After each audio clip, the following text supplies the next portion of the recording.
Yeah, Dr. Prakash Jain. Hello. Yeah, Amit sir and Prakash Jain sir have come.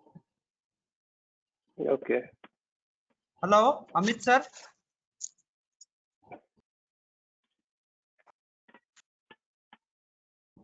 Prakash Jain sir. Hello. Hi. Hi. Can you hear me?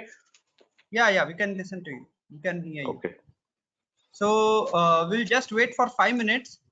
As soon as people Okay. start joining in, we will start the presentation by 5 or means just 5 4 or 5 will start the presentation. Okay.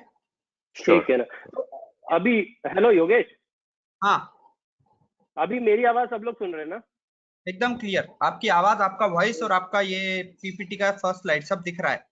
अभी सिर्फ normal बातें करो. Okay. Hi doctor Prakash. Hi Rahul. Nice to see your beard. Amit sir. Yeah. Amit Agarwal sir. Hello. Hi Amit. Hi. Amit sir, just unmute your mic. Amit Agrawal sir, unmute your mic please.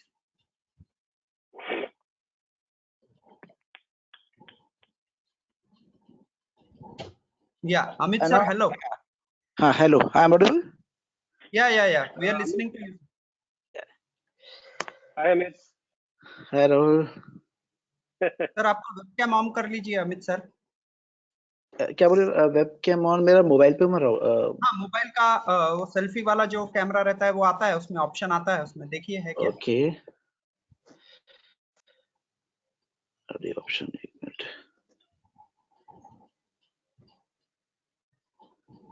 इसमें तो नहीं दिख रहा.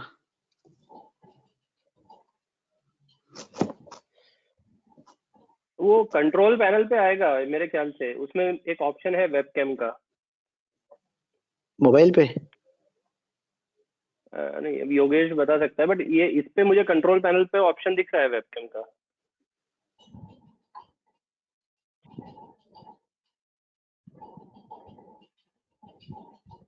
Amit sir नहीं दिखा क्या उसमें ऑप्शन? नहीं ऑप्शन नहीं दिखा. अच्छा ठीक है. सुनील मापारी सर. सुनील सर, आपको आवाज आ रही है सर?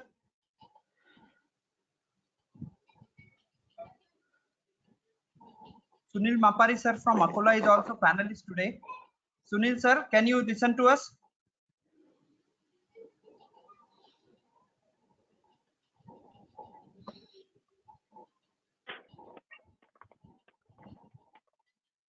दस लोग हो गए हैं और एक 5 मिनट में 20 तक आंकड़ा आ जाएगा, फिर विल स्टार्ट. ठीक है ना.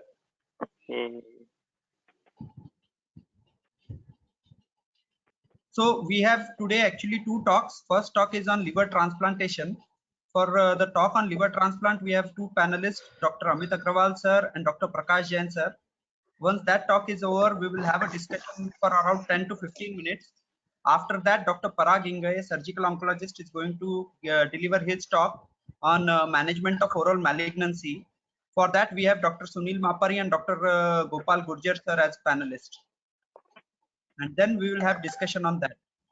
So that is the plan today. We have kept talk, keeping Sunday in our mind. Yeah. Yogesh, जब हम डिस्कशन कर रहे होंगे तो जो सवाल कोई पूछ रहा है वो उसका चेहरा दिखेगा कि नहीं दिखेगा? सर वो उसका वेबकैम अगर वो ऑन रखता है तो यूजुअली दिखता है. Otherwise, we can listen to the person. He will introduce himself and then post you the question. Okay, sir. So it's just 4 o'clock right now. हम बस 3-4 मिनट में शुरू करेंगे. हाँ, we can wait for 5 minutes and then we can start. So Dr. Amit sir and Dr. Prakash sir, you will be taking over in 2 minutes as soon as we start over the proceedings. Okay. Yeah.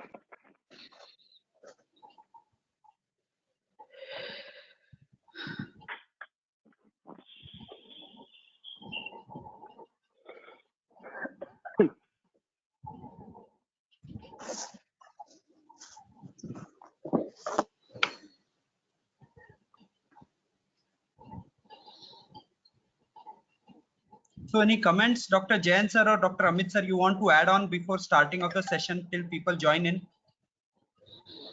Should we begin? Yeah, just any comments if you want to have to Dr. About liver transplant and all. Because we have around No, yeah. 12 people right now online. Okay. No, 15. Now we have So we 14. can officially start. Okay. Yeah, like every minute we will be adding people. No issue with Right. that. So right Okay. now We we are can wait for another 5 minutes, another 5-10 minutes. है ना? Yeah, if you want, normally what we are doing is we are waiting till 5 minutes and then we start. Okay. So So Mapari we sir are is- so Yogesh, are we audible to everybody? Yes, sir. Whatever I we are think we speaking, can. we Okay. are audible to everyone. Mapari sir, please unmute your mic. Mapari sir, mobile से आपका mic. Yeah. Yes. Is that okay? Yes, sir. Good afternoon, sir. Good afternoon. So you are looking at the presentation in your mobile or laptop, sir. From mobile. Okay. So Mobile phone. you are seeing Dr. Rahul Saxena, right? No one is visible to me. Okay. So you are only seeing the presentation. No, only the liver transplant surgeon's perspective. Yeah. That much. Yeah. That much I am able to speak. Okay, sir. So that is the presentation. Will be starting in a minute. We have around 20 people, nearly 20 people online now. Yes. So if chairpersons allow, we will start the session, sir. Yeah, no problem with the 25 people. Also, rest of the people they can join. Yes, sir. Okay. So Amit sir and Prakash sir, you are chairpersons for this liver transplant session. We have Dr. Sunil Mapari sir also with us from Akola. We can take over the proceedings now. We'll start the session. So should I start? Yes. Yeah, I think you can go ahead, Rahul. Okay. Go ahead. So hello.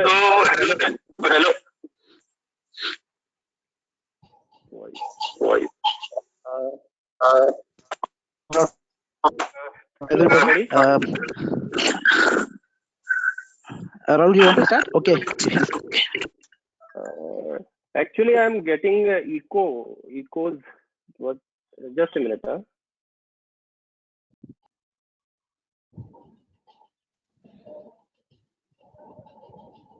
Your audio is off. Audio शुरू कीजिए sir. हाँ. Hello, Yogesh. Yeah. Amit sir, go ahead, sir. Now- Sorry. Now it's better. Huh? So Yes. So, hello everybody. Rahul,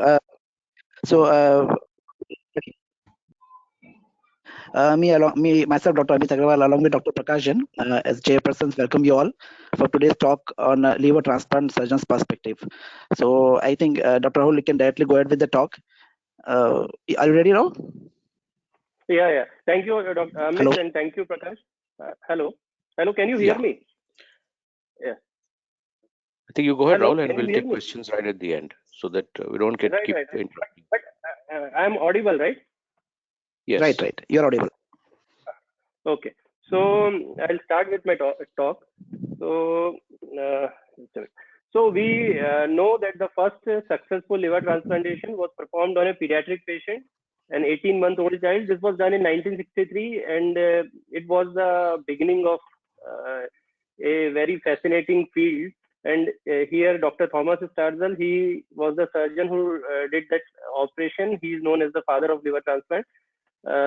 Coming to India, we have a high volume of liver disease in India. Hepatitis B patients, 4% around. Hepatitis C, 2.5%. Alcoholic, another 2.5%.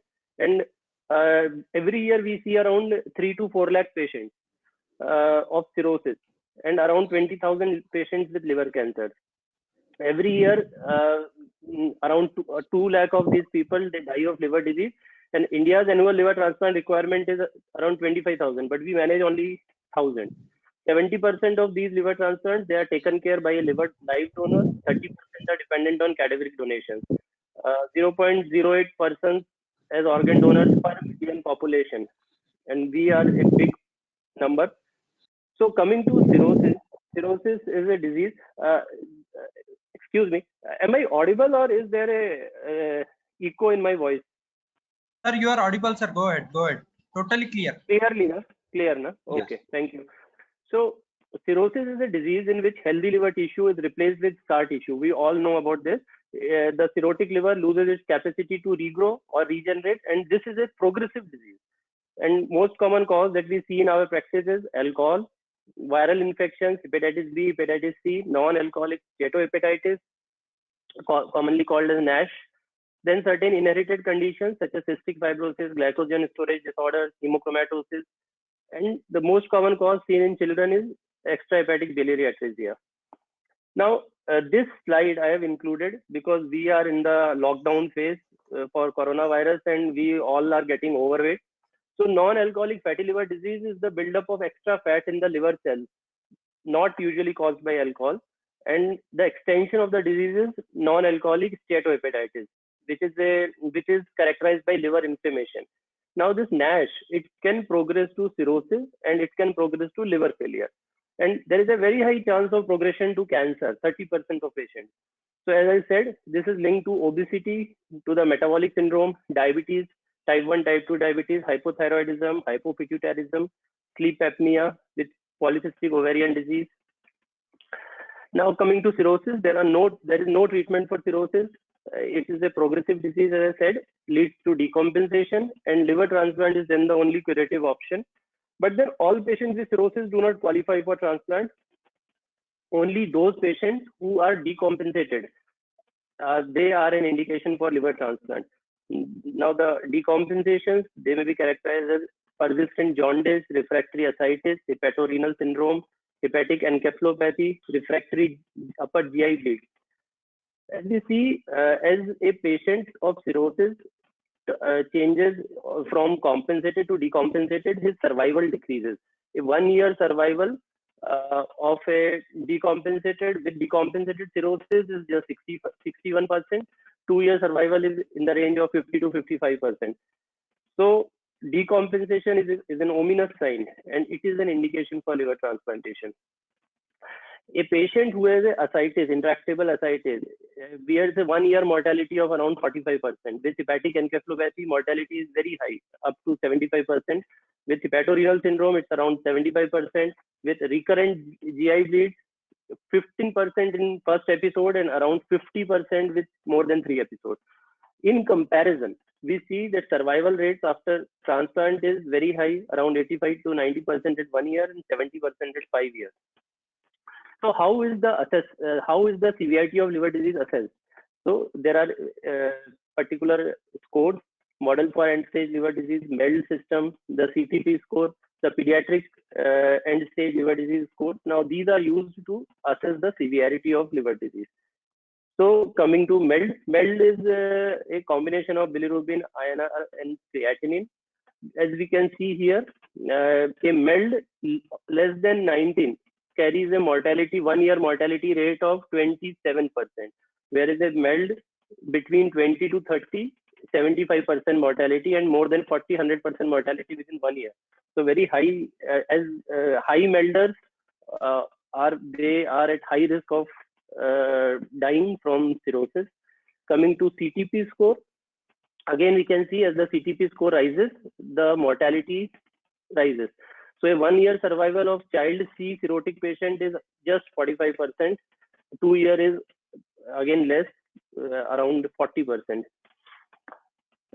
In comparison, patients, liver transplant recipients, they survive in the order of 85 to 90% at 1 year. So clearly there is a definite survival advantage with liver transplantation. Now, when to list and when to perform, these are the basic questions which I'll try to explain in this presentation. So patients who are too well, they should not be transplanted. Transplantation of patients who are too sick is again not good, because you will be associated with poor outcome. Now, technically, patients with child score 8 or above, that is child class B, C, or MELD score 15 and above, should only be listed for liver transplantation. Liver transplant, there are two types. One is cadaveric liver transplant, one is living donor liver transplant. We all know that cadaveric liver transplant is inherently safe because you get a big liver. The recovery is very fast. but then it cannot be planned. It occurs at any time of the day, night, any time. It has got good, as I said, good outcomes all over the world. Living donor liver transplant is equally safe, but it is an elective surgery. But then it is technically more challenging because there is small blood. We are taking one of the lobe or one segment of the liver, so there are small blood vessels, there are small size biliary ducts. But then it has equal good outcome in high volume dedicated liver centers. Coming to cadaver liver transplant, the liver is taken from a brain dead, heart beating donor. There is no upper age limit to cadaveric liver donation. So this is one unique feature of the liver. There is no upper age limit to donation. So we can safely take a liver from a donor who is 80 years old, who is 90 years old, or even 100 years old. So there are multiple multiple donors. There are multiple series in which they have taken liver from 80s, 90s, 100-year-old donors, and the recipients are doing very good.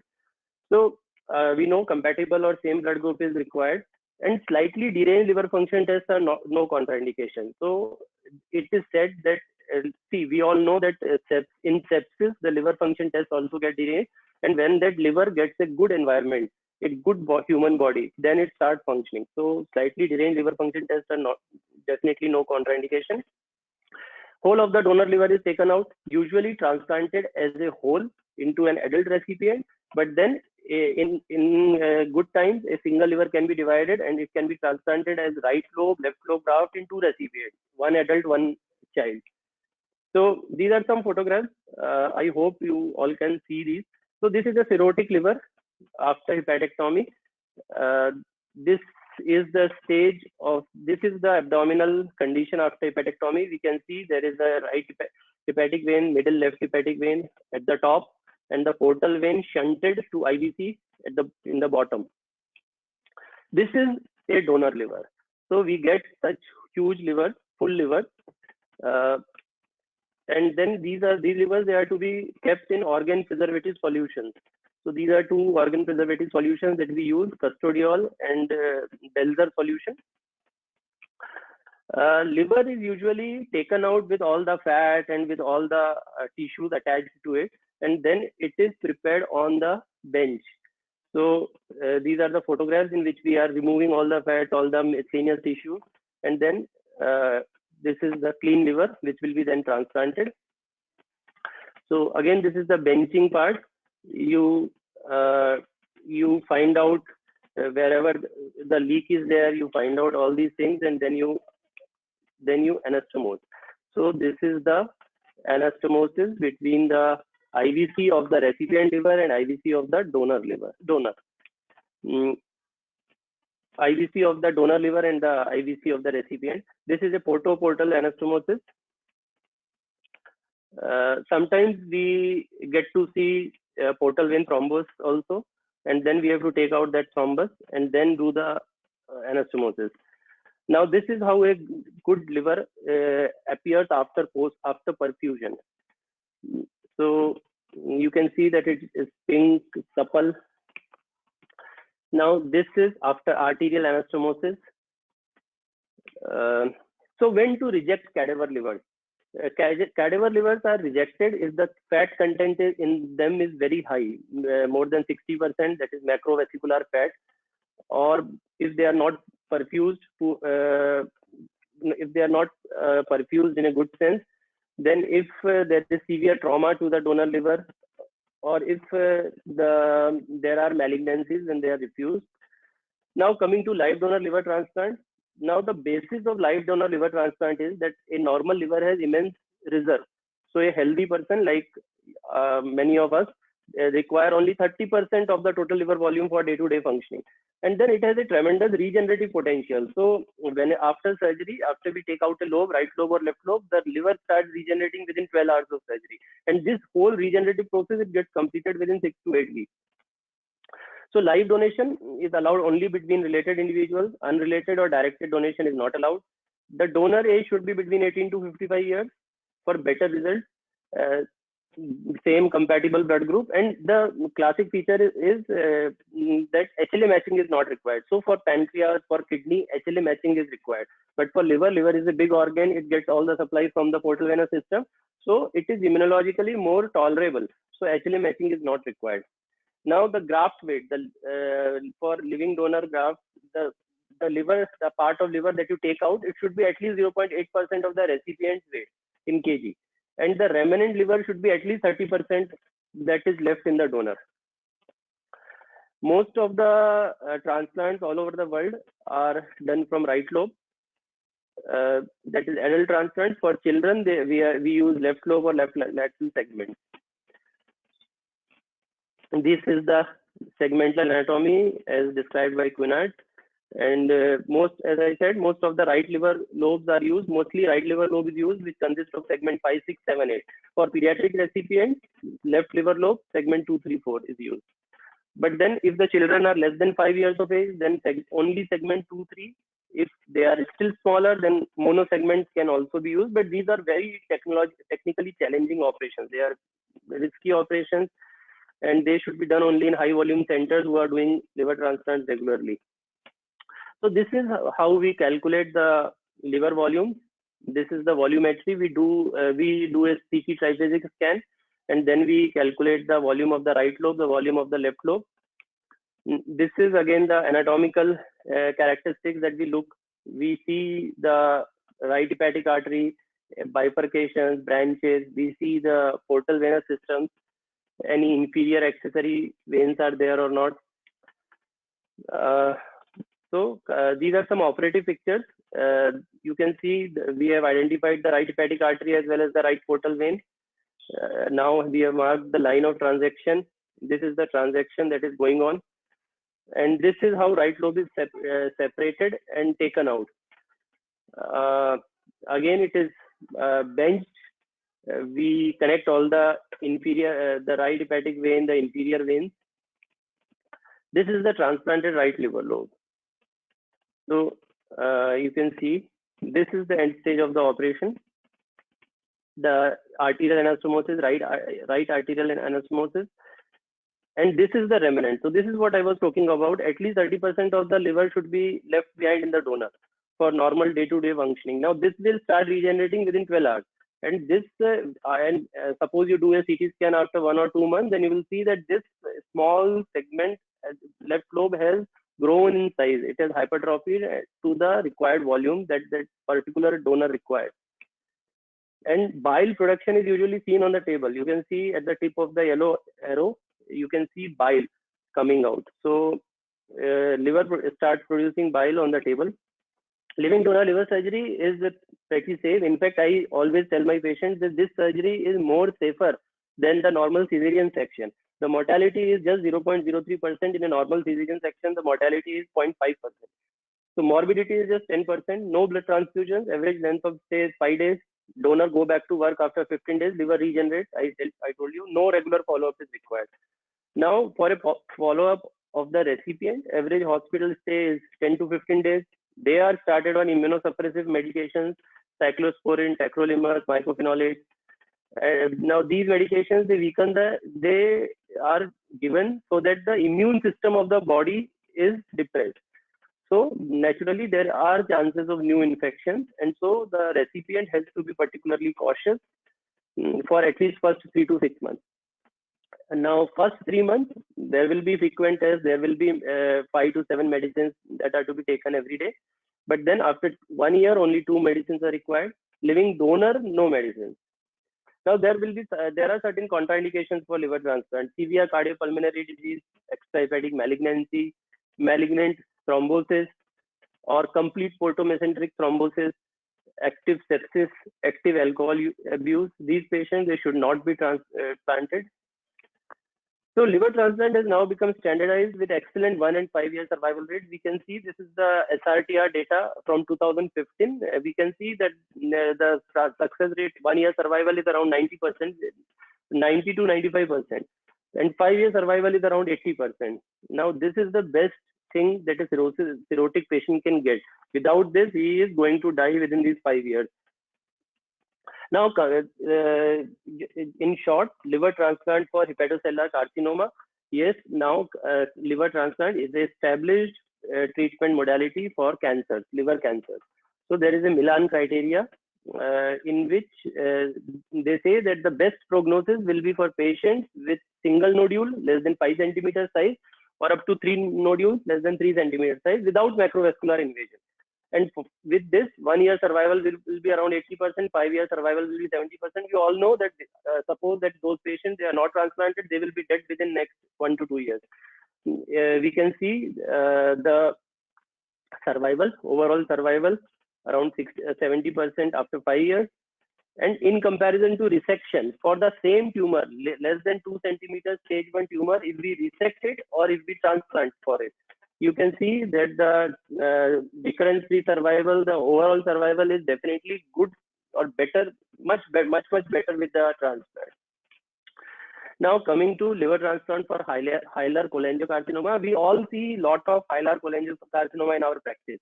But then when we see them, they are usually intrahepatically, they are intrahepatic mets are there. They are there will be vascular invasion. But then if you get a patient, if there is a selected group of patients with hilar cholangiocarcinoma in which there is a malignant appearing structure on cholangiography, visualization of a mass on imaging, mass should be less than 3 centimeter in size and it should not be below the level of the cystic duct. And CA19-9 should be more than 100.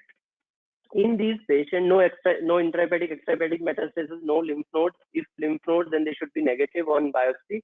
In these patients, if we give neoadjuvant radiotherapy with chemotherapy, and then they can be, we can proceed for liver transplantation.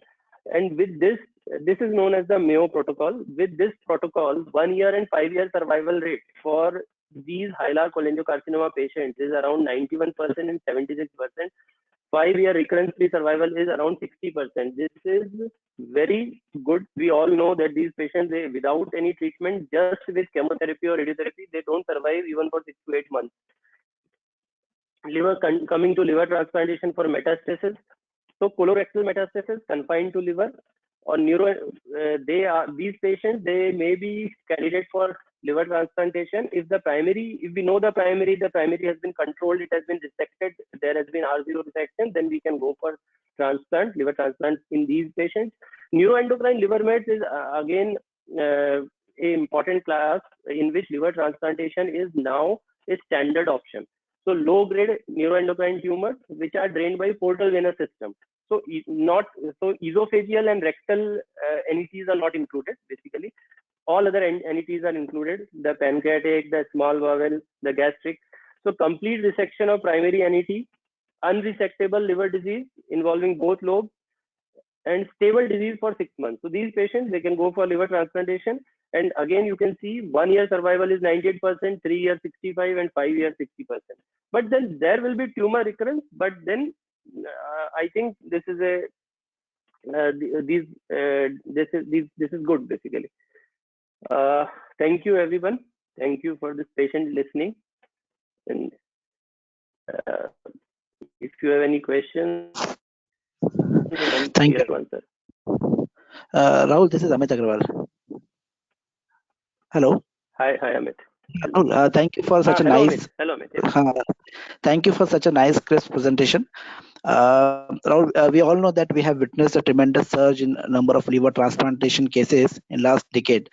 And not only in terms of numbers, but also in terms of organ donation. And as you rightly said, the immediate post-operative survival and 1 year survival rate has increased beyond 90%.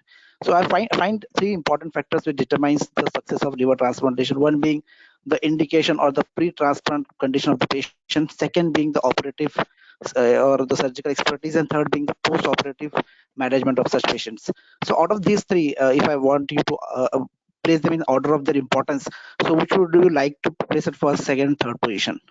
So I would say the most important factor that we are getting such good results with liver transplantation is that basically the referring doctors are becoming more aware. Sorry, this was not one of the options that you gave, But then we are now getting patients in those who are not very sick, and basically they are being diagnosed by gastroenterologists, and they are being referred to us at the right time.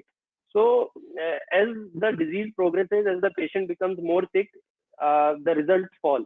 So I think there has been definite improvement in ICU care. There has been definite improvement in the immunosuppression protocols.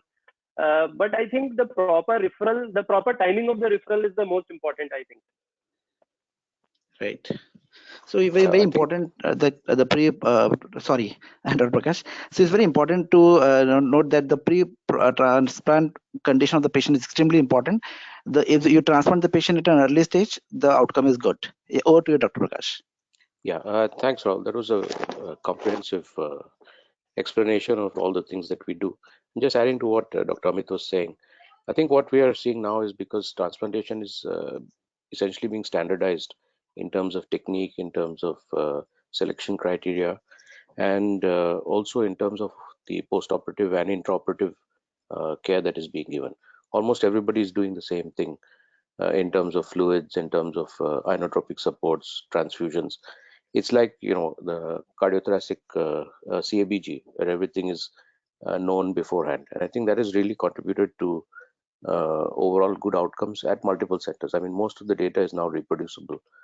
And of course, the right timely referrals and patient awareness also, you know, not coming at the last minute when they're already decompensated multiple times. Can I ask you just for a couple of words on ex vivo perfusion, machine perfusion? Yeah, so see, normothermic machine perfusion is now coming in a big way. We all know that it was started in UK. Oxford was the pioneer, is the pioneer in that technique. Now it has also come to India. So I think machine perfusion for us, like in our setup, machine perfusion is good because our patient has to come from faraway places. So suppose a patient who is coming from Gadchiroli and the donor wants like the donor's attendants, they want the donor body by the end of the day.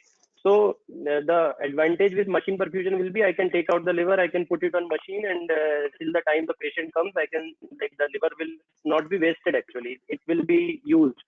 But what I feel is it's still very expensive. So one cycle of machine perfusion is around 5 lakhs. So it's still out of reach of Indian middle class people. But then machine perfusion is the future.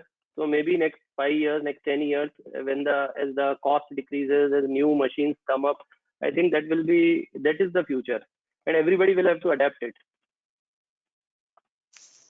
Yeah, I think that's right. I mean, you know, for us transporting livers from, say, Aurangabad or bringing them from a remote area 4-5 hours on the road, these are ideal situations for when you can connect the liver to a perfusion machine and you have enough time for everybody and relatives and patient and others coming from out of town, especially to come. And then some practical areas will definitely be benefited with that.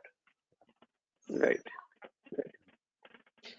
The topic is now open for question and comments for the audience. Yeah, the first I'd like to ask Sunil Mapari sir from Akola if he has any question on transplant specifically, because he might be seeing a lot of CLD patients in Akola. Dr. Mapari sir, please unmute your mic, sir, if you have any question. Yes. Thanks for such an informative liver transplant topic. They are really useful for general students like me in the periphery. But I want to ask you one question to Rahul sir. Sure, Is there any age bar for the recipient? Sir, usually, see, what we consider is not the chronological age, but the physiological age. So the thing is, if you find there is no per se, no contraindication. Age is not a contraindication, but then the patient should be fully mobilized. He should be able to take care of his day-to-day activities, because post-transplant is a big surgery, and rehabilitation will be equally important. The surgical technique, the immunosuppression, is important, but the rehabilitation will equally be important. So the patient should be able to take care of himself after surgery, post surgery. He should be able to walk. He should be able to talk. He should be able to sit. For me, a bedridden patient will be strictly no. But Yes, I yes. won't decline a patient if he is 70 years of age. So if he can walk, he can talk, he can carry out his day-to-day activities, then it's fine for me. Yes, if the patient is active, the age is not the bar for the surgery. Right. It is so, right. sir? Yes. And what about regarding the cost factor? Most of the people, they are socioeconomically lesser. Sure. So, So basically, like 5 years before, 5 years back, this transplant was available only at select metro cities and select centers. So, yes, like Delhi, like Chennai, Hyderabad, Mumbai. So the cost at that time was around 35 to 40 lakhs. So, and plus yes, the cost is not of the surgery only, sir. The cost is whole of the family of the patient go to a particular city. They stay there for 3 months, and then so that cost, like for 3 months, 3-4 people staying in a rented room for 3 months, again add 3-5 lakhs to the overall cost. Now with tier 2 cities such as our Nagpur is there, when we like in tier 2 cities, when transplant has come up, the cost has also decreased. So in Nagpur now we are doing these transplants in around 20 to 22 lakhs. So plus we get funds from Chief Minister Relief Fund, we get funds from Prime Minister Relief Fund. So plus there are certain trusts which help recipients. So I think, but still I think the people have to shell out around 10 to 12 lakhs from their pocket. But then maybe like as time goes, this will also come down. second question, sir, how much medicine, how many medicines, how many years he has to take, how much is the cost? So initial 3 months, we will have to take around 5 to 7 medicines every day, and initially per month cost will be around 10 to 15,000. After 3 months, there will be 2 medicines which have to be taken throughout his life. So that will cost around, now with generics coming in, now with government helping, I think the cost is somewhere between 3,000 to 5,000 rupees per month. Yes, so quite affordable to the middle class people. Yes. And plus some of these Yes, medicines now they are being given through like this Arogya, Ayushman Bharat Yojana, the Mahatma Phule Yojana. These schemes are also allowing these medications. So I think medications is now not a problem. Okay. Thank you, sir. Thank you. Also, thank you very much. Thanks. Yeah, so I'll go for audience now. The first question is from Dr. Prashant Rahate, sir. Sir, good afternoon, sir. Yeah, it was a very good talk, Rahul, and I must congratulate you for making Vidarbha on the map, Nagpur on the map. And I will tell all the audience what zeal Dr. Rahul has. In one case, he has gone to Aurangabad, procured the lever,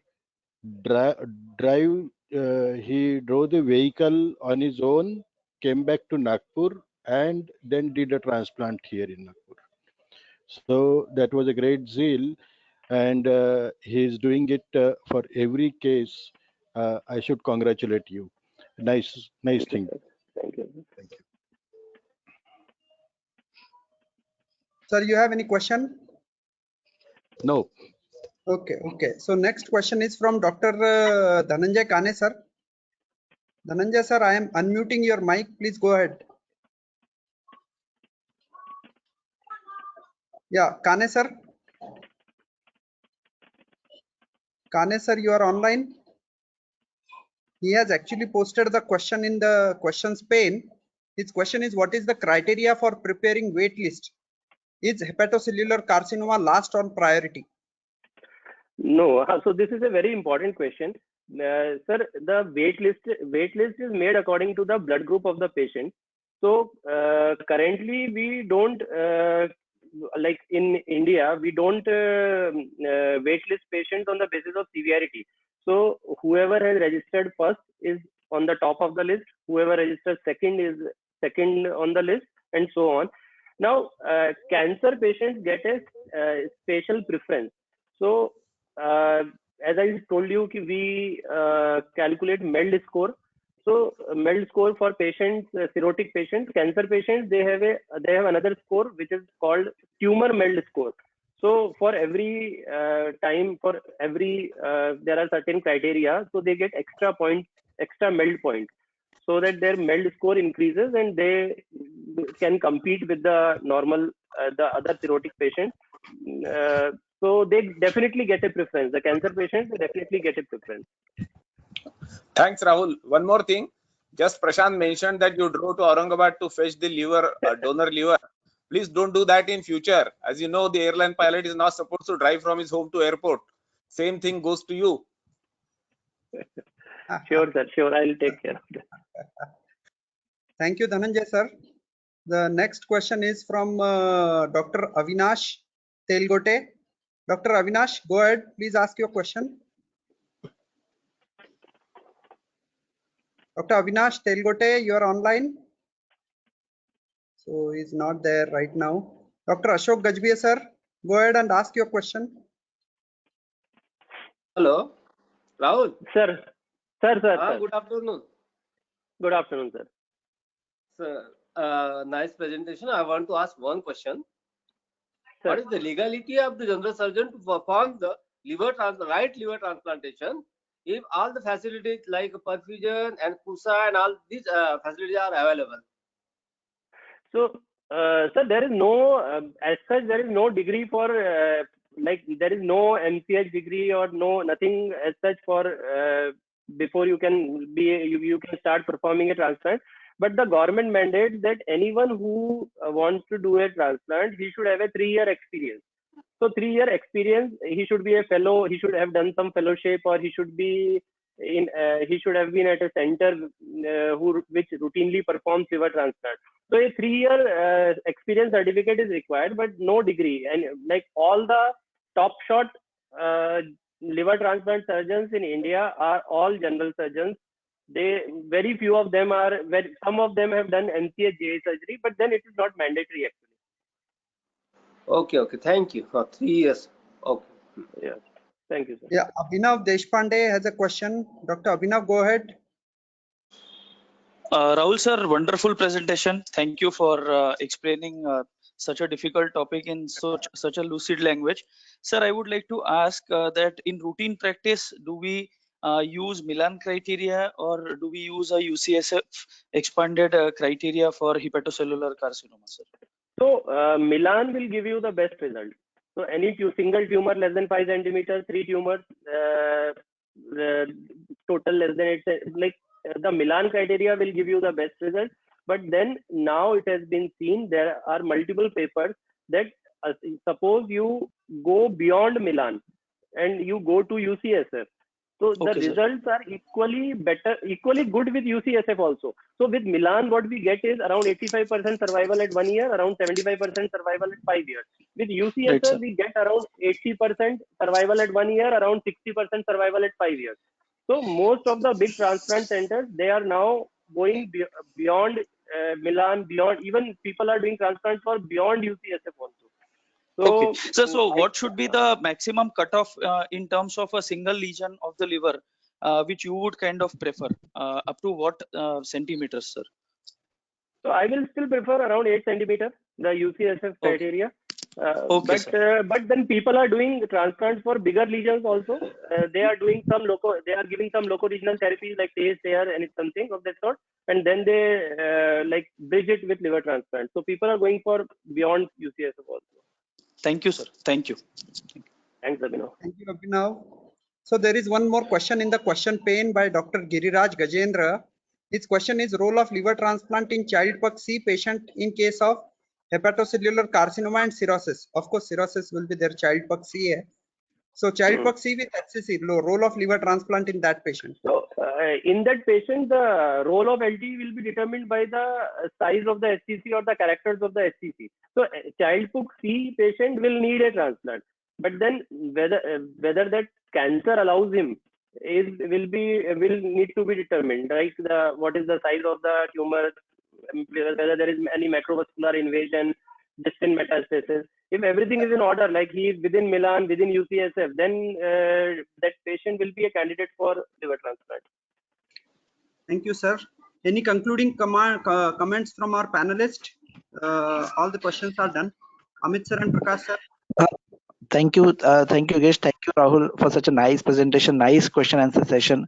A lot of good questions were asked and were properly responded by Dr. Rahul also.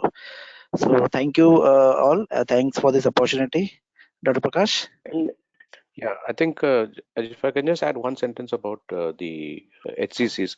If a patient comes with his own donor, then I guess you will be able to see that many of the groups who are doing HCCs and doing transplants will transplant even above UCSF, but not from a pooled set of, say, cadaveric organs. So that again becomes another factor in which cases you want to do outside Milan or outside UCSF. Certainly the government Right. and the criteria are mainly for the cadaveric organs. But yeah, Rahul, that was very good. Thank you. So thank you, panelists. At the end, I just want to mention that Yogesh is taking a lot of pain in organizing these webinars. So thank you, Yogesh, and thank you, ASI, for giving me a chance to be here today. Thank you. Thank you, Rahul sir. Thank you. So now just give us 2 minutes time. We will get our second speaker, Dr. Parag Ingre, online. So Rahul sir, you can switch off your. Sure. Yeah, sure, Dr. Parag is sure. here. Parag, share your screen. Start sharing your screen. Yeah. So for this session, we have Dr. Gopal Gurjar sir and Dr. Mapari sir as our panelist. I'll make Gopal Gurjar sir's mic unmute. I'll ask him to start the session with his comments. Gopal sir, you are online. Gopal sir. Okay, he will come in a minute. Hello. Mapari sir. Yeah, Gopal sir. Yeah, go ahead. Good afternoon, everybody. It's nice to have a webinar session on a Sunday afternoon with all of you. And I hope Parag does a wonderful presentation of his oral cavity cancers.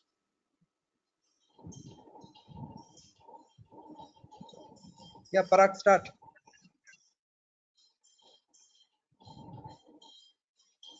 Parag, you are listening to us? Yes. Yeah, I you begin? can go ahead. Yeah. You can go ahead. Okay. Thank you, Gopal sir. Good afternoon, everyone. So I am hosting a webinar for oral cavity cancer management today. And after this session on liver transplant, we'll begin with this session.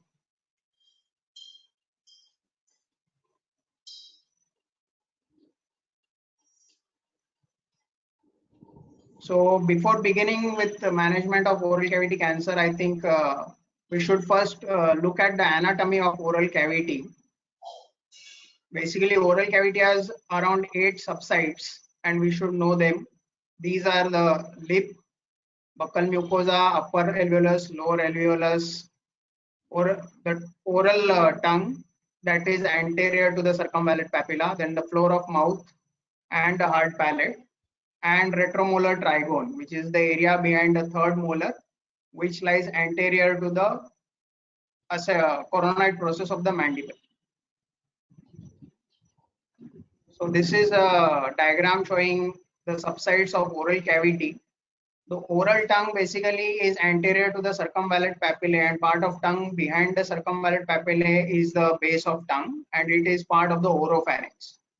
And we can see here, this is the retromolar trigone area behind the third molar. It is basically anterior to the anterior surface of the coronoid process. So after looking at the subsides of oral cavity, let us come to the etiology of oral cavity cancers. The two most important things implicated in the causation of oral cavity cancer are tobacco, either smoked tobacco or smokeless tobacco, and alcohol. I think I should mention regarding human papilloma virus, but evidence for causation of cancer by human papilloma virus is robust for oropharyngeal cancers, rather than for oral cavity cancer. So there is no robust evidence, no trials or studies showing definite causation of oral cavity cancer by HPV. Rather, it is oropharyngeal cancer which is caused by HPV. So coming to staging of oral cavity cancers, this is the 8th edition currently going on of American Joint Committee on Cancer Staging, the TNM, the Tumor Node Metastasis Staging. I think this can be found in the manual. Two important things to be noted here are now they have included depth of invasion as a criteria for T staging. And depth of invasion is different from tumor thickness is what I need to tell. Tumor thickness is basically measured from the mucosal surface of the tumor to the deepest point of infiltration, while depth of infiltration is measured from the basement membrane to the deepest point of infiltration. So basically T1, T2, T3 is based on tumor size and depth of infiltration. T4 basically tumors involving bone and infiltrating into skin are considered as T4A tumors, and T4B is basically very advanced local disease. Most of the times this is an unresectable disease, and it usually includes diseases which erode the skull base or encase the internal carotid artery. Coming to the nodal staging, again this has been almost similar to what it was in the 7th edition. Important thing is they have included ENE now in the N staging. ENE stands for perinodal extension, extranodal extension, and clinically overt extranodal extension is now considered as N3B disease.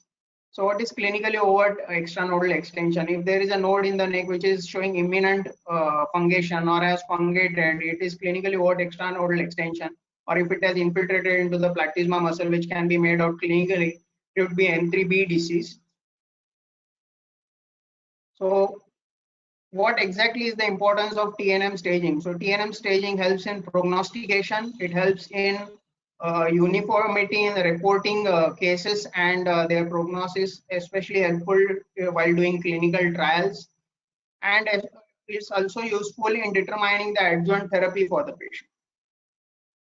So now coming to investigations and management. So first and foremost investigation, I think for oral cavity cancer patient would be clinical examination and then a biopsy. Clinical examination, I think local examination is important. We need to look at what is the amount of trismus the patient has, the inter-incisor distance, then where is the subsite, the epicenter is at what subsite of oral cavity, and then if it is on the buccal mucosa, we need to mention it from fixed points as to how far it is from fixed points, like how far it is from the retromolar trigone, is the upper and lower gingiva buccal sulcus free, is the angle of mouth free. So it is important that we mention the tumor location with respect to some fixed points. For tongue, we need to mention whether it is crossing midline, how far it is from the tip of the tongue, how far it is from the circumvallate papillae, is it involving the floor of mouth and going onto the gingiva.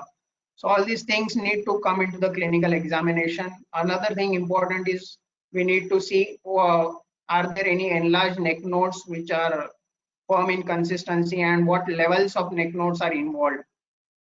So after thorough clinical examination, next investigation is a biopsy. So usually a punch or incisional biopsy is done. This is the punch biopsy forceps which has got jaws and grooves in the jaws to hold the tissue taken during biopsy. So tumor should be taken from representative areas. Biopsy should be avoided from areas showing necrosis. And it is not mandatory that the biopsy should be taken from areas, peripheral areas, so that we include normal tissue. Because if we take the biopsy from these areas, it's likely to be more painful. So if at all the tumor is proliferative and we take a good amount of proliferative tissue during biopsy, I think that would suffice. And the pathologist would be able to give a report based on that.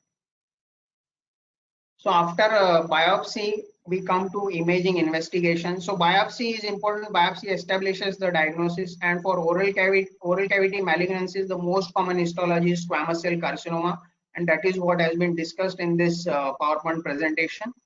So now coming to investigations, imaging, I think important imaging investigations to look for local extent of disease are either computed tomography scan or an MRI. which helps us to know regarding the local extent of the disease, the bony erosion, whether it is extending into the infratemporal fossa. And the CT scan is preferred over orthophantomogram because OPG gives us information only regarding the dentition and whether there is erosion of bone. The soft tissue extent is determined based on CT imaging or the MRI imaging.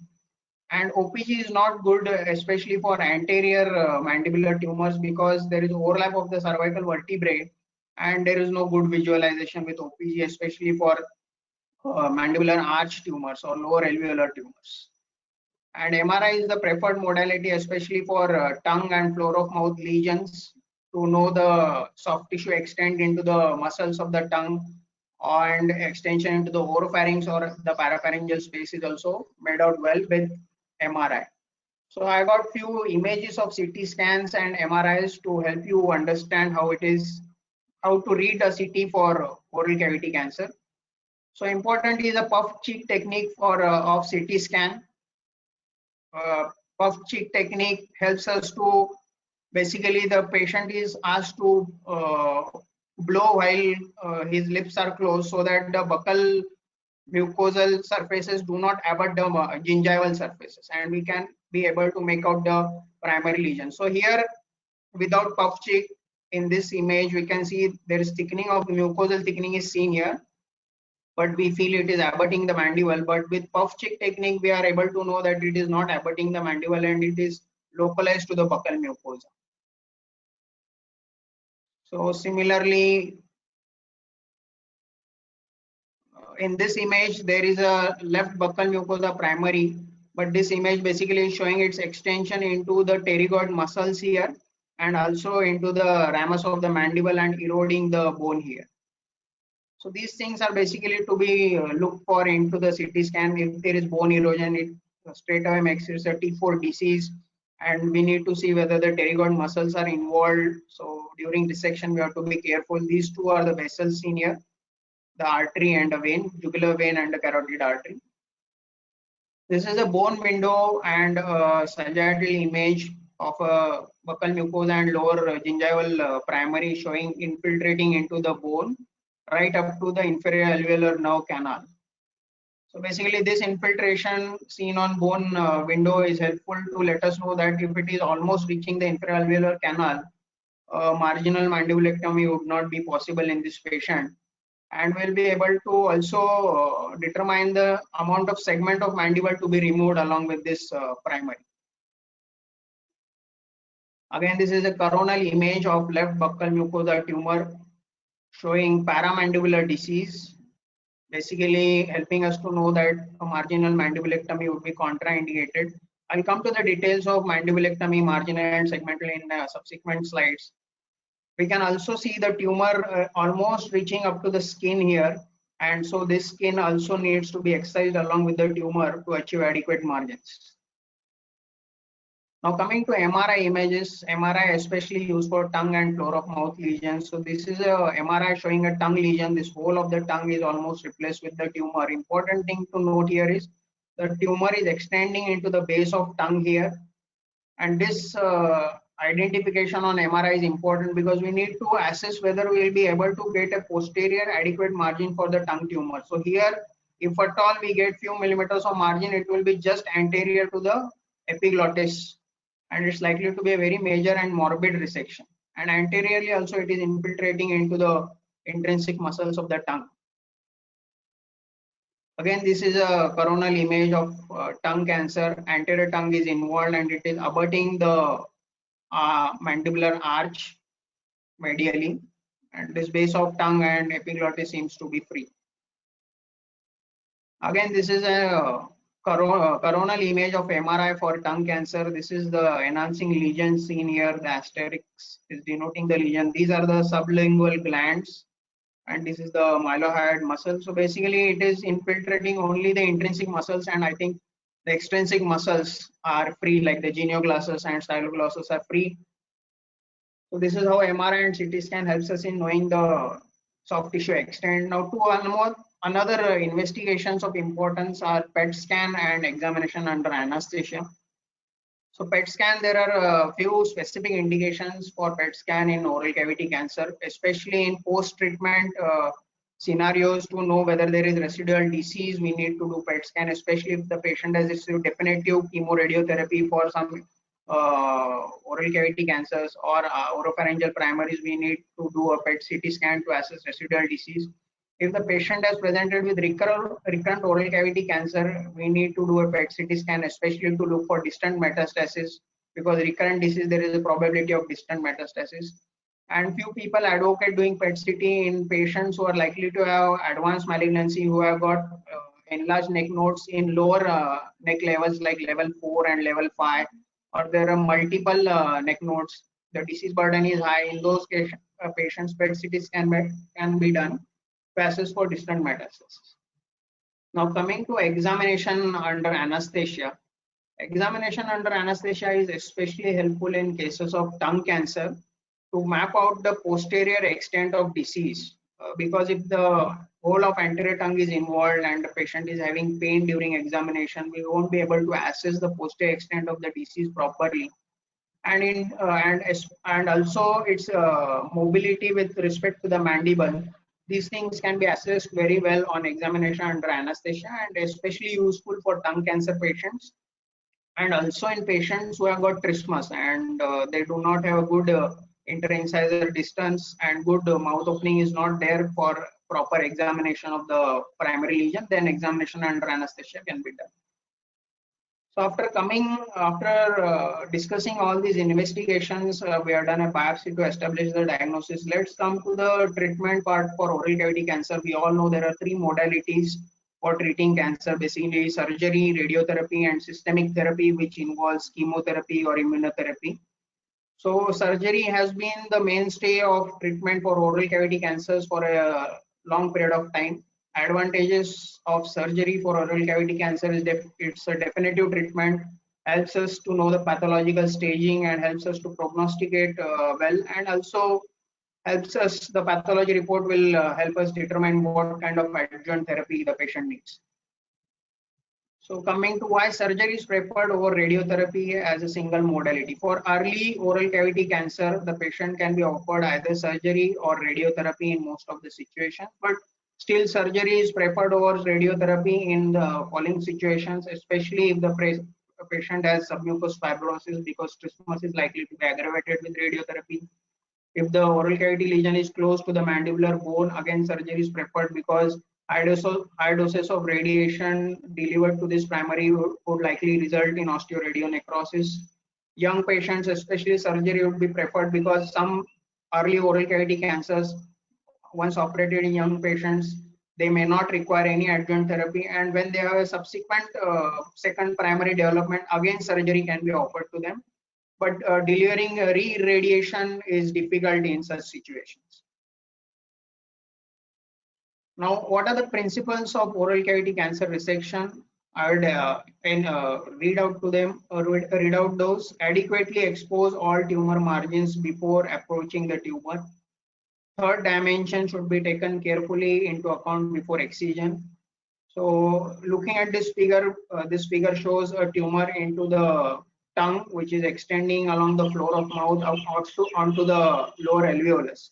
So especially in tongue tumors, while taking the medial mucosal cut, we need to be sure that we take adequate amount of soft tissue margin over this tumor.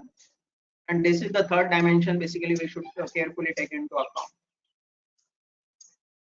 Cheek flap may be required to avoid compromising margins even for small tumors that are located posteriorly. If at all there is a tumor located near the molars, the patient has trismus and we are not able to reach it orally, I think it is important that we raise a cheek flap. For upper alveolar tumors, similarly, upper Weber-Ferguson incision can be taken and the cheek flap can be raised. Coming to margins, we need to take adequate mucosal, soft tissue as well as bone margins, and adequate margins would be more than 5 millimeter, and this 5 millimeter is after contraction of the margins. After resection, the mucosa contracts and the margin turns out to be less than what we had anticipated. So we should carefully determine the mucosal margins and take adequate margins. I think we should aim for at least 1 centimeter of margin, so that even after contraction of the mucosa, it stays above 5 millimeters. So clear adequate margin is more than 5 millimeters, that is more than 0.5 centimeters. Something less than that is close margin. And after resection of the primary oral cavity cancer, it is important that we address the neck. So neck dissection I have covered in subsequent slides. So we have looked at principles of oral cavity cancer resection. Also important is to preserve function and avoid trismus with selection of appropriate reconstruction techniques. So after excision of primary, after neck dissection, it is important to reconstruct the oral cavity well so as to preserve as much function as possible. Another thing important is to take care of the parotid duct. In major composite resections, we ligate the parotid duct so that the patient postoperatively does not have any parotid fistula, which is a complication of major composite resections. And tracheostomy should be considered in selective cases. So this figure here, Andy Gump is a cartoon character, and Andy Gump deformity can occur if there is no appropriate reconstruction, especially for lower alveolar tumors involving the arch of the mandible. After a bony resection, if we do not reconstruct it well with something like a prefibula flap, the patient is likely to have this deformity where this cartoon character did not have a lower jaw. Something of this sort can be seen, an anti-gum deformity, and it is troublesome to the patient because oral competence is not maintained, and it is difficult for the patient. It is difficult for speech, for mastication, for chewing, for swallowing. So it is important to reconstruct well. Now, factors to be considered when planning a resection. It is important what is going to be our approach to the tumor, what incision we have planned, what are we going to do with regard to mandible and maxilla. The imaging should be studied well to assess what is the amount of paramandibular disease, what is the soft tissue infiltration into, if at all it is a trunk primary, whether it is infiltrating into the extrinsic muscles of the tongue. All these things need to be taken into consideration. One thing important here is if the tumor is close to the angle of mandible and we happen to take a midline lip split incision for excising this primary, again your skin and mucosal cut will come close here while resecting this primary, and this skin flap between this midline lip split incision will necrose. So especially tumors coming close to the angle of mandible, it is, I think everybody would prefer angle split incision or resection of the angle of mouth along with the primary. So these are various incisions we know of. Midline lip split, it can be this Trotter approach or along the labiomental groove, especially this small primary here near the premolars. They have planned this midline lip split incision. If there is a primary near the angle of mouth which is also close to the skin, something like angle split and excision of the skin paddled over the tumor can also be planned with a single vertical drop incision, and this incision also needs to be wavy so as to avoid neck contractures later. Now coming to the term composite resection. So what is composite resection? Composite resection is when along with the oral cavity cancer primary we resect either the mandible or the skin, then it is known as composite resection. So as shown previously also, this patient had left buccal mucosa cancer, and along with resection of this buccal mucosa cancer, we have resected this mandible, upper alveolus as well as the skin, and it is a composite resection for left buccal mucosa primary. Now, two important subsites of oral cavity which commonly present to us in our clinics is buccal mucosa and tongue. So let us discuss them. Buccal mucosa, especially early buccal mucosa cancers, surgery is the preferred approach. Radiotherapy usually is kept for patients who deny surgery or it is unresectable tumors or very high risk for surgery candidates. So usually for buccal mucosa early tumors, wide excision with or without marginal mandibulectomy with appropriate reconstruction is the treatment. So now coming to marginal mandibulectomy. What is marginal mandibulectomy?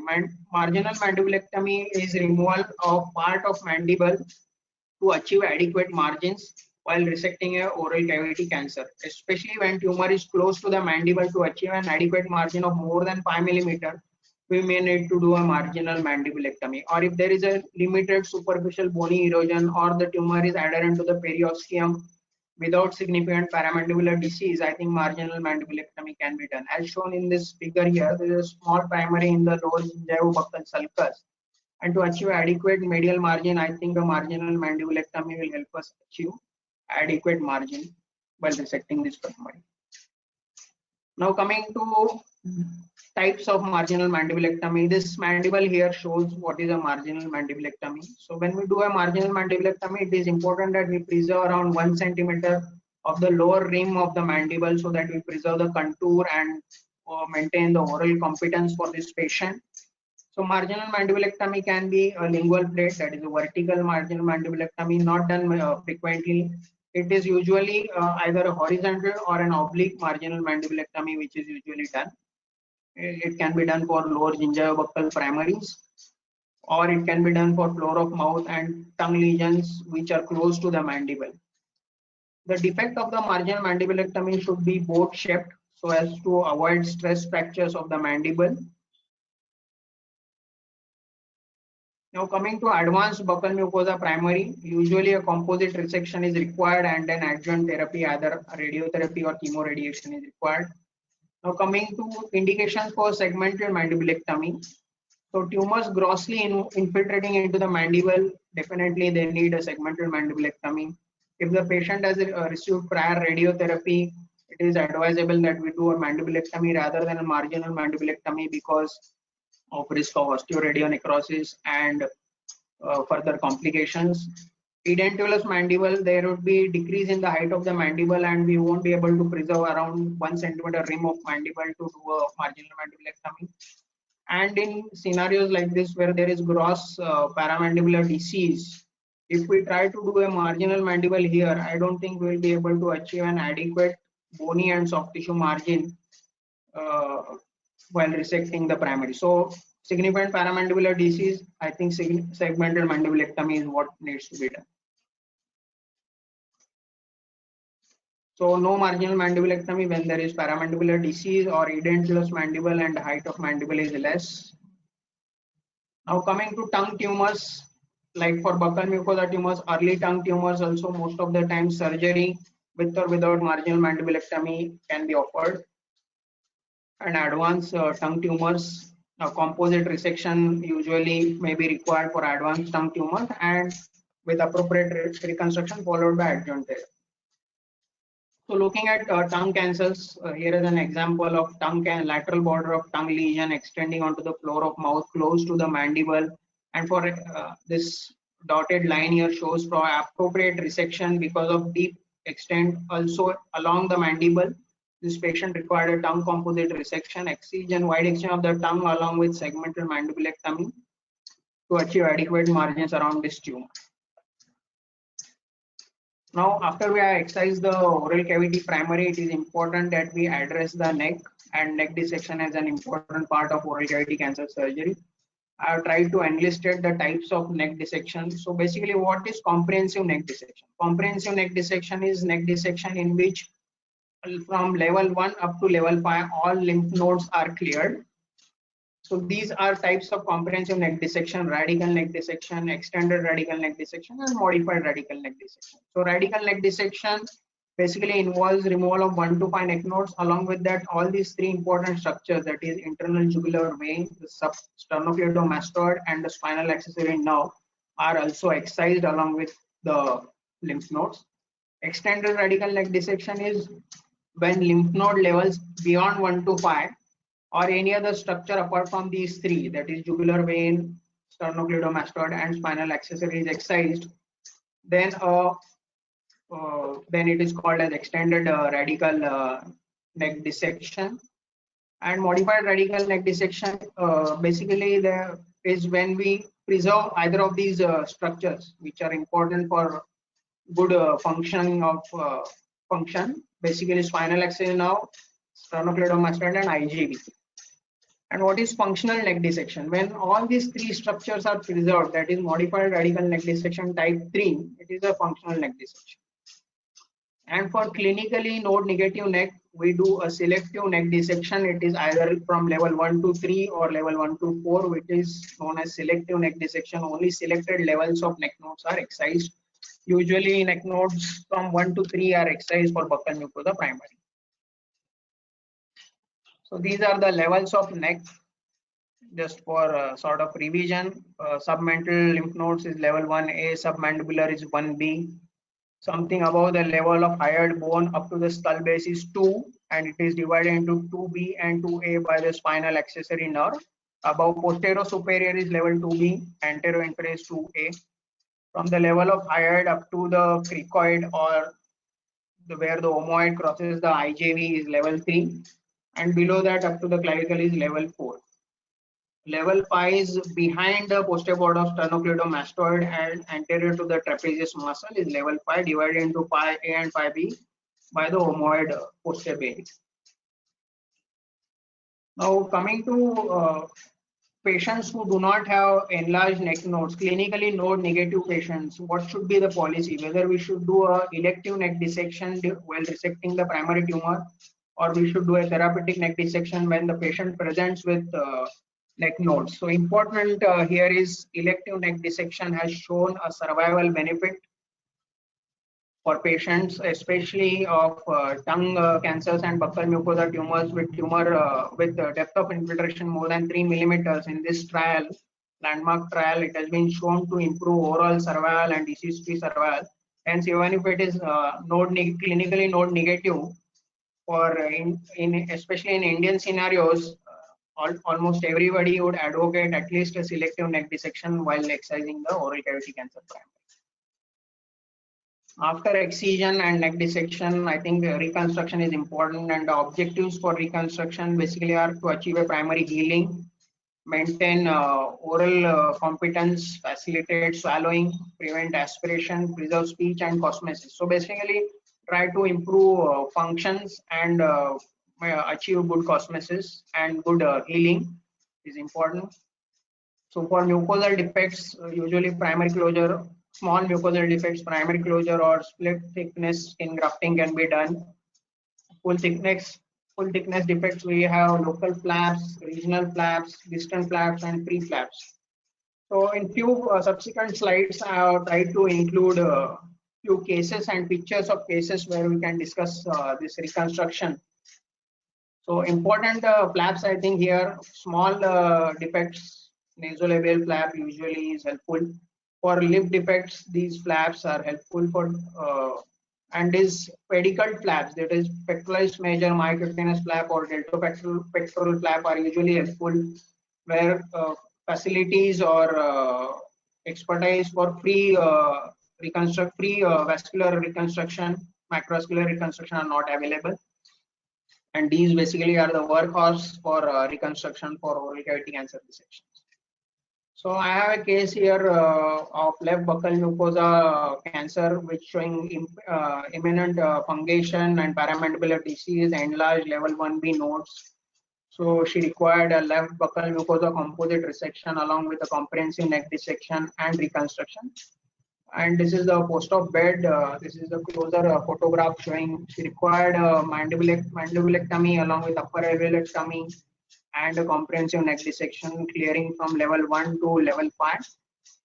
So in this tumor, especially this tumor was sort of continuous with the level 1B nodes, and so level 1B nodes were removed in continuity with the primary, and then the rest of the neck dissection was completed. This is the specimen. This is the tumor resected along with adequate mucosal margins and an adequate soft tissue margin also.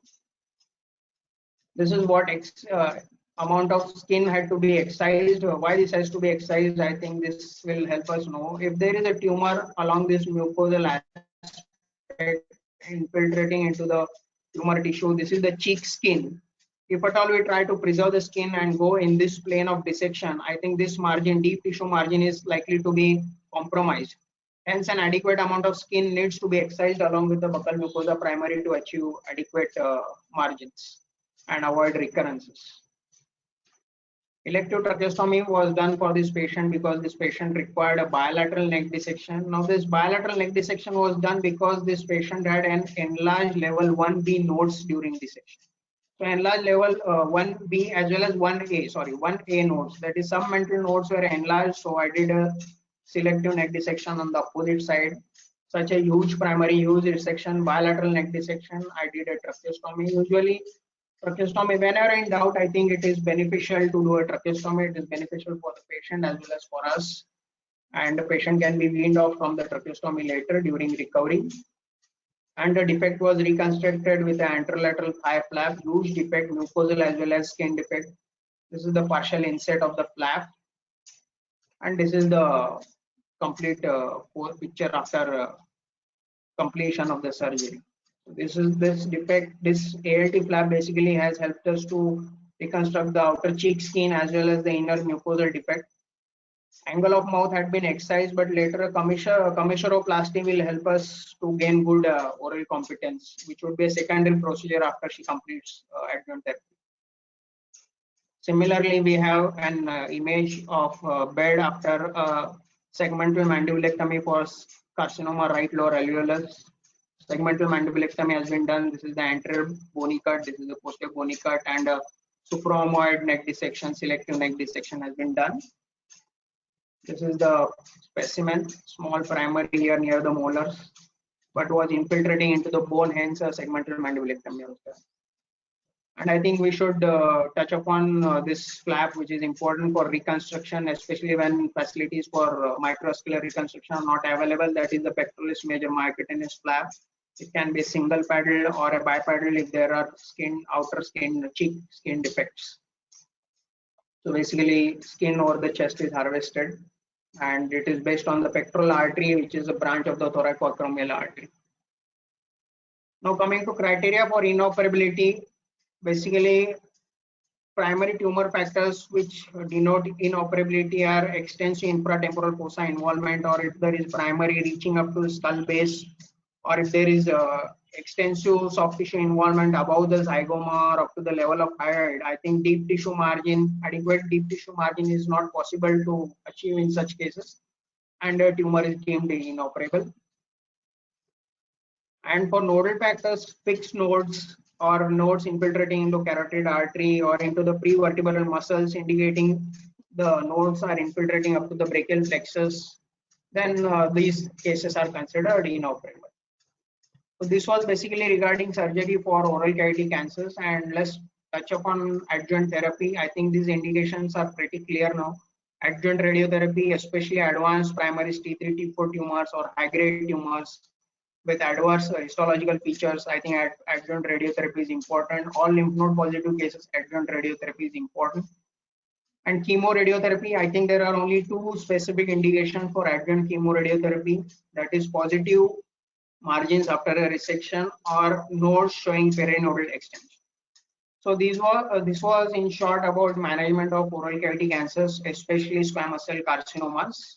And I have not touched upon advanced oral cavity cancers or their management in palliative settings or definitive CTRT things. But this is all about oral cavity cancers, initial workup as well as management, surgical management and adjuvant therapy.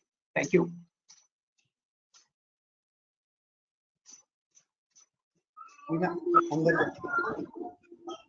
Yeah, thank you. Over to our panelist, Dr. Gurjar sir and Mapari sir, please. Thank you, Parag. This was a very comprehensive talk by you. Thank you. On a very vast topic of oral cavity malignancies. Could you just throw some more light on the frozen section in such kind of surgeries? Sorry, sir, I couldn't get your question. Hello, sir. The role of frozen section, intraoperative frozen sections. Okay. So I think if we are pretty sure about we have achieved adequate mucosal margins and soft tissue margins, I don't think a frozen section is required. But if at all we have any doubts, definitely if facilities are available, we can send for frozen section to look at margins for primary tumor. And in certain cases, at some institutes, they are following a policy of sending neck nodes also for frozen section to determine whether we should go ahead with a selective or a comprehensive neck dissection. So some institutes follow a policy that if only level 1B nodes are positive, they won't do a comprehensive neck dissection. But if at all level 3, 4 nodes are involved, they will do a comprehensive neck dissection. So it can be used for primary to look for margins when in doubt. And if at all we want to avoid a comprehensive neck dissection in low nodal burden disease, we can use frozen section. what is your time frame? When do you send your patients for adjuvant radiation subsequent to surgery? So usually once suture removal is done, usually around three weeks post surgery, by the time the patient's wound has healed well and he's okay for further adjuvant therapy, usually around 3 weeks time. And it is usually said that usually within 8 weeks adjuvant therapy should be started so that the benefit can be given to the patient. So it should not delay beyond 2 months of surgery is what usually is advocated.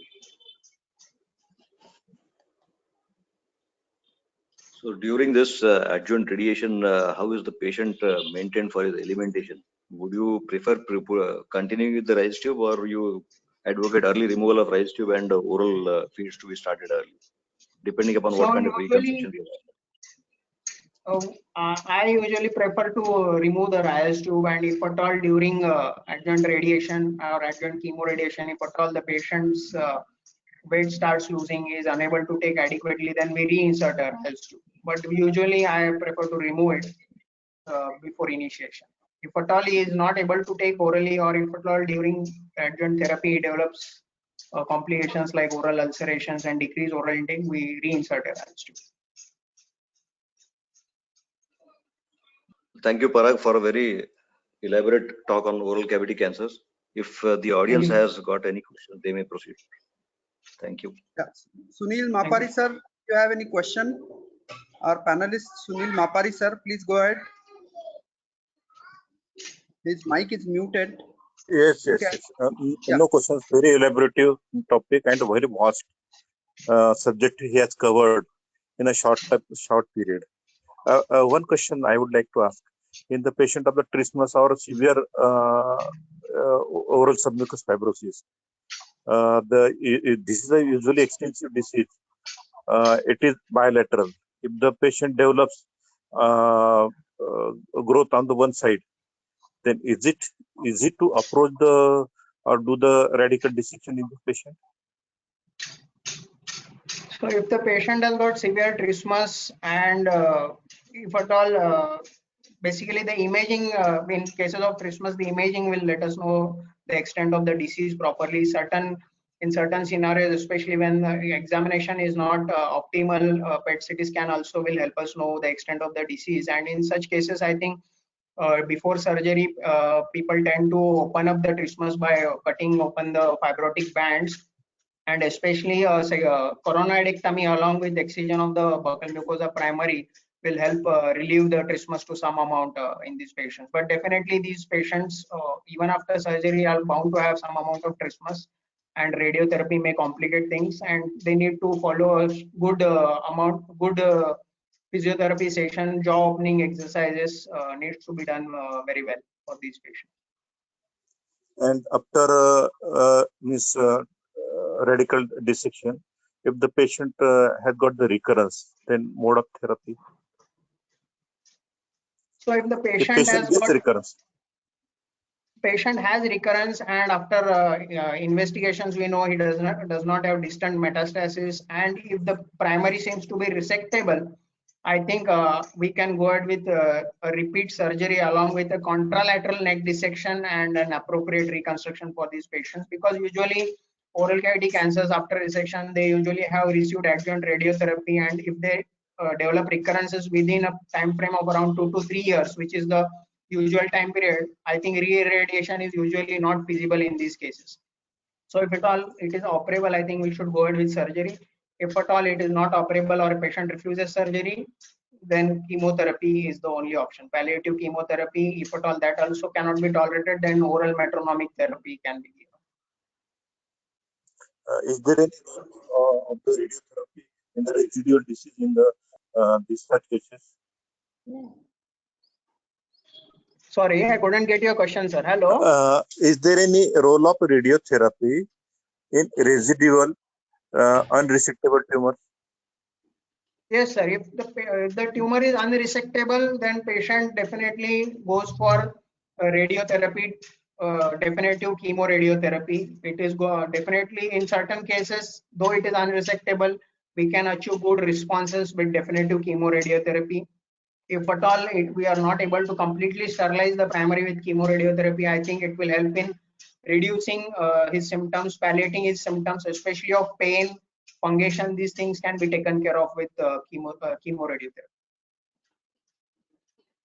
Okay, thank you, Professor. Thank you. Thank you, Sunil sir. I'll go to audience now. Gopal sir and Sunil sir, you be online if any. Yeah.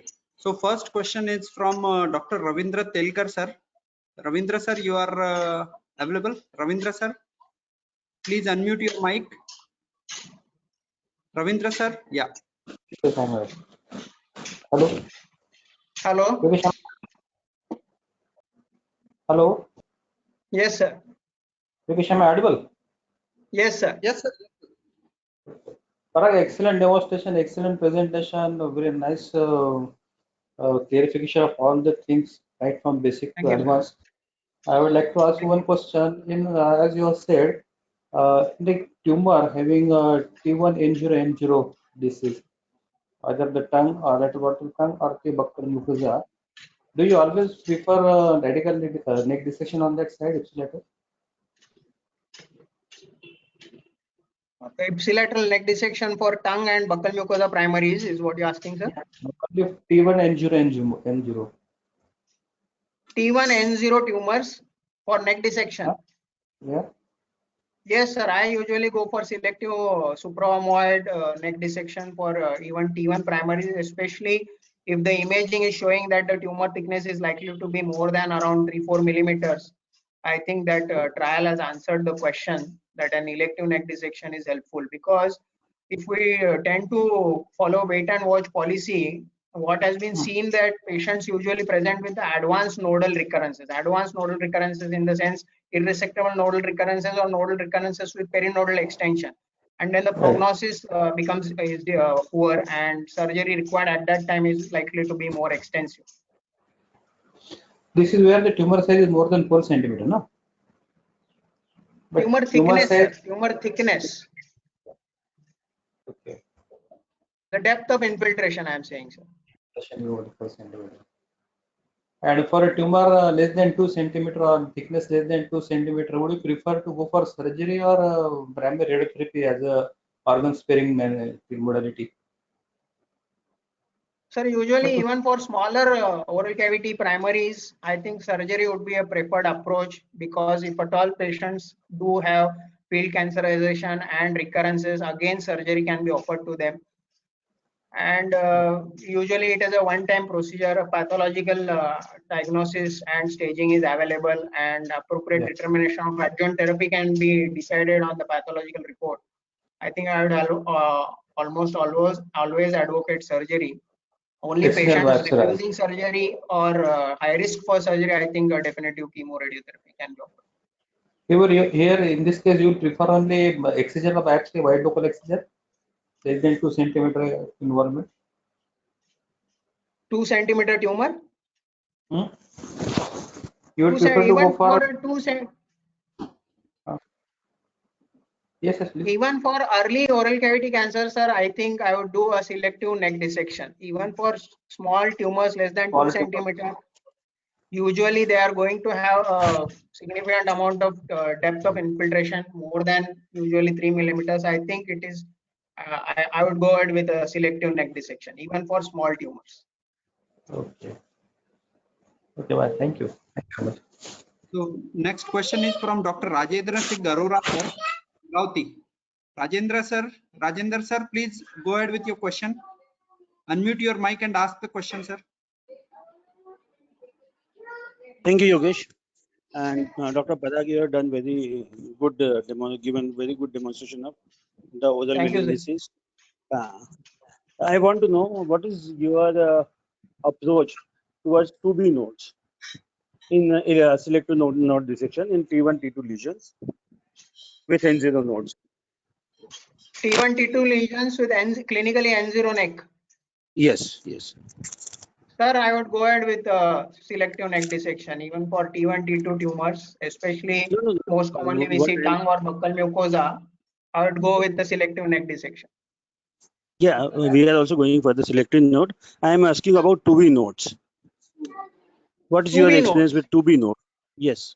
2B nodes. Sir, in selective neck dissection, I usually do clear the 2B nodes. I In every usually case. clear the 2B nodes. And what is your experience? Because since last 7-8 years, we are also doing 2B nodes dissection along with that. And we have collected the data of more than 300 patients. And we have found that in more than 3% cases, 2B nodes are positive.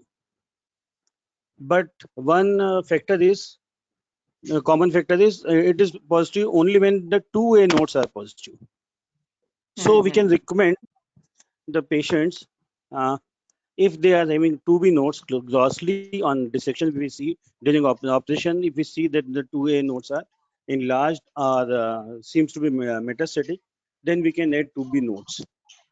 And for the T3 and T4 lesions, in every patient, we should go for 2B nodes. This is our observation. And for tongue also, even if it is a T1 lesion, always we should remove 2B nodes. Okay.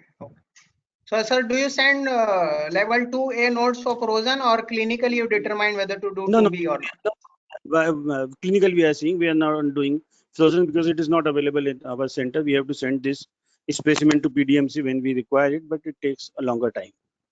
So we are not usually doing clinical judgment.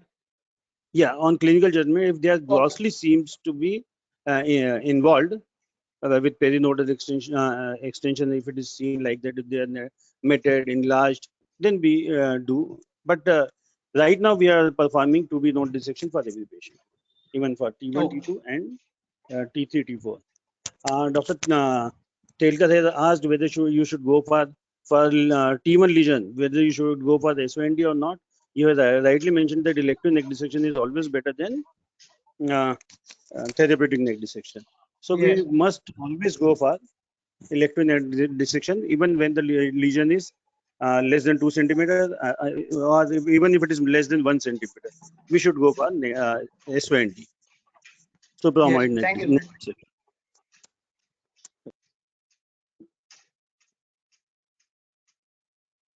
Sir. Parag, it was very good and confident CME lecture by you. Thank you, sir. Just give some brief about the immunologicals, which have come a long way, and they are now coming up as the first level treatment. Immunologicals in oral malignancy. So, sir, immunotherapy for oral cavity cancer, as of now, what their role is there is for advanced cases, terminal oral cavity cancer cases, metastatic or unresectable cases. So, immunotherapy has come, especially who have failed multiple lines of chemotherapy. But important thing to note here is immunotherapy in oral cavity cancers. I am saying even with immunotherapy, response rates are not very high. If they do respond, response is likely to be a good response over a long period of time, but only around, I think, 15 to 20% of patients would respond to immunotherapy for oral cavity cancers, I am saying. Okay, thank you. We have last question from Dr. Girish Mirajkar. He is one of the residents. Dr. Girish, you can ask the question. Yeah, Dr. Girish. Good evening. Good evening. Thank you for this elaborate lecture, sir. I have two questions. One, is there any role of FNACs in neck node staging? And second, in cases of tongue malignancies of the tongue in T1 or T2, since you said you do selective neck node dissection, so in that case, do you do it unilaterally or you do it bilaterally? Okay, so first question, what is the role of neck node FNAC in the investigations for oral cavity primary? So if clinically you are sure that it is a enlarged clinically positive neck node, I don't think usually FNAC will add up to the expenditure and investigation for the patient, but definitely if at all the facilities are available, you can go ahead with FNAC for the neck node to determine before surgery whether we are going to go ahead with a selective or a comprehensive neck dissection. So if at all you have a level 2 neck node for a tongue primary and you are not definitely sure whether it is enlarged, whether it is positive or not, it appears enlarged somewhere form consistency, but you are not sure whether it is positive or not, you can go ahead with the FNSE of the neck node. If it is positive, you have the answer that we have to do a comprehensive neck dissection for the patient. So definitely you can go ahead with USG guided FNSE for neck nodes for the patient. Another thing, neck node FNSE is helpful, especially in patients who have got severe amount of trismus and you are not able to biopsy the primary. And in such cases, to establish the diagnosis, I think neck node FNSE will help us establish the diagnosis if at all we are not able to access the primary lesion because of trismus. So I think these are two things, two indications when we can do a neck node FNSE. Coming to second question, whether we do a ipsilateral or bilateral neck dissection for T1 for early oral cavity cancer. So bilateral, yeah. For tip of tongue malignancy. Malignancy is the tip of tongue. For tip of tongue malignancy, I will go ahead with the bilateral neck dissection. So tumors, any tumors of oral cavity reaching or crossing midline, I will go ahead with bilateral neck dissection. Okay, thank you, sir. Okay. So we have finished all the questions. I'll just ask my panelists to give concluding remarks and then we'll close the session. Gopal sir, your last comment and then we'll close the session. This is a very, very comprehensive topic on which Parag has rightly done justice to all aspects as regards investigations, workup, surgery, management of adjuvant planning, everything. Congratulations to him, and thank you, Yogesh, for this extraordinary effort that you are taking to put together all surgeons of Vidarbha at this hour of crisis. Thank you. Thank you very much, Chairperson. Thank you, ASN. Thank you, Yogesh. Thank you, Parag. Thanks a lot. It was a great talk and a great session today. There were no hitches regarding audio or video, probably because of the afternoon, Sunday afternoon, we could get everything clear. So thank you, everyone. Tomorrow we'll meet again for a rectopexy topic, which we are going to have a talk on. So see you tomorrow evening. Bye. I'm ending the session. Thank you. Thank you. Thank you.